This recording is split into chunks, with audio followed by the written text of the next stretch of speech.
千万不要往这个冰箱里边放这三种东西了，小心疾病找上门。最近我就是看到一个新闻，就是说一家4口居然有3个得上了这个癌症，但是让人疑惑的是，他们经常也没有什么不好的不良习惯。经过这个医生的询问，才发现他们就是在他们家冰箱里边一直存放着这3种食物。食物呢，存放时间长了就容易变质了，变质以后呢，就产生了致癌物质。我们冰箱里边不要存放过多的食物，吃多少咱们买多少，吃多少做多少。接下来呢，咱们就看一看到底是哪3种食物呢？赶紧看看你家的冰箱里边是不是也存放着这3种危险使人致癌的食物呢？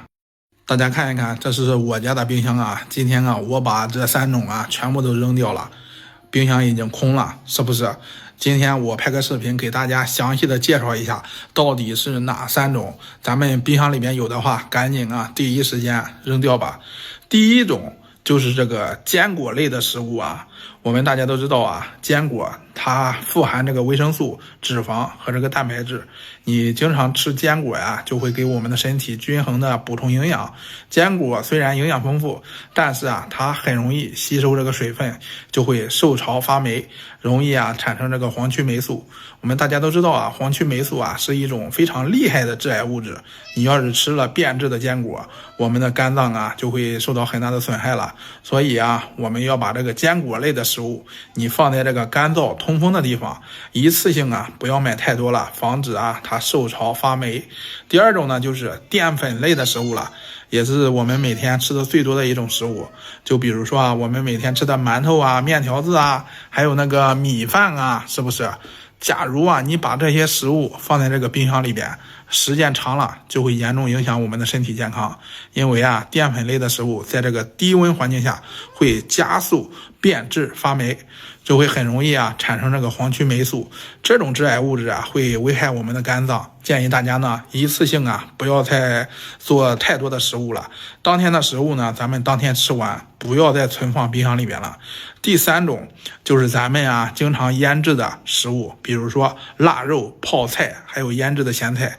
这一类的食品在这个低温环境中就很容易把亚硝酸盐转化为亚硝胺。亚硝胺呢会对我们的肝脏造成很大的伤害。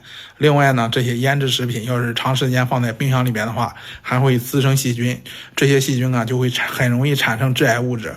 所以我们应该把这类食物放在通风、干燥、阴凉的地方，开袋之后要在短时间内吃完，不要存放的时间太长了。而且就是在日常生活当中尽量少吃一些腌制类的食品。